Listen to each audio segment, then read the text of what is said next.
បាទពុកម៉ែបងប្អូនបាទថ្ងៃនេះគឺមានវីដេអូថ្មីមួយទៀតហើយបាទចែកជូនបងប្អូនបាទវីដេអូនេះគឺយើងមកច្រូតស្រូវ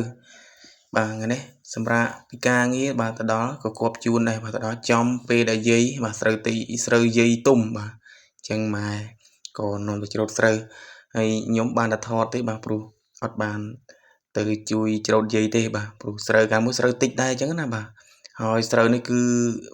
លិចបងប្អូនអើយលិចទឹកបាទលិចទឹកតែថាទឹកឡើងចូលបឹងខ្លាំងអញ្ចឹងណាអញ្ចឹងអាកដោវាស៊ីបាទស៊ីក៏ស៊ីហើយអាទឹកវាចេះឡើងអញ្ចឹងវាមិនសូវទុំល្អហ្មងទេប៉ុន្តែយើងអត់ច្រូតទេកដោវាស៊ីអស់ទឹកក៏វាលិចអញ្ចឹងណាបាទហើយក៏គប់ជួនចំថ្ងៃអាទិត្យដែរអញ្ចឹងម៉ែបាទម៉ែនឹងមីងក៏មកជួយច្រូតយាយអញ្ចឹងណាបាទហើយខ្ញុំគឺ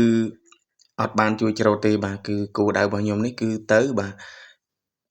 ដឹកគោដឹកអីទៅបាទគោឲ្យស៊ីស្រូវហ្នឹងបាទស្រូវវាកន្លែងណាវាអត់ល្អយើងឲ្យវាស៊ីអញ្ចឹងណាបាទហើយណាមួយក៏មានស្មៅលើភ្លឺអីច្រើនទេយើងឲ្យវាស៊ីទៅបាទហើយនឹងក៏ច្រាំងខ្ចីហ្នឹង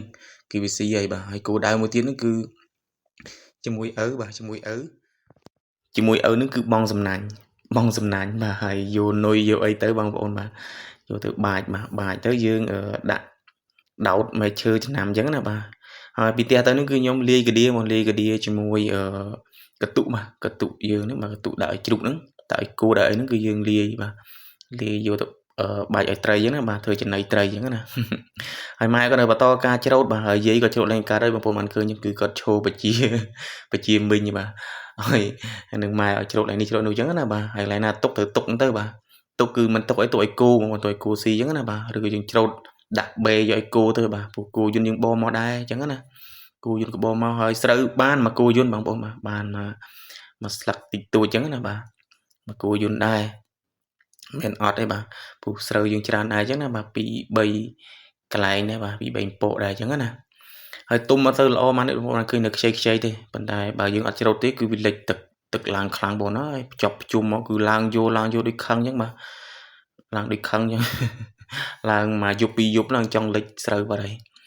ហើយនេះបាទពុករបស់ខ្ញុំគាត់កាន់ចំណីបាទខ្ញុំលាយហ្នឹងបាទលាយពីផ្ទះមិនមានកតុ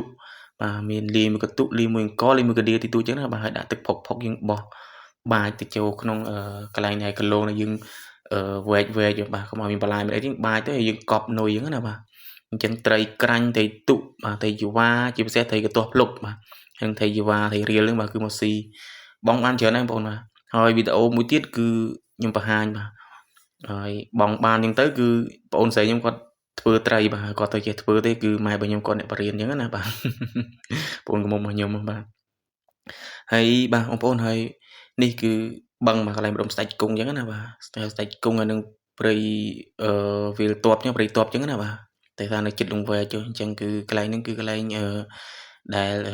ស្ដេចមកប្រពៀតព្រៃអីអញ្ចឹងណាបាទអរគុណច្រើនបងប្អូន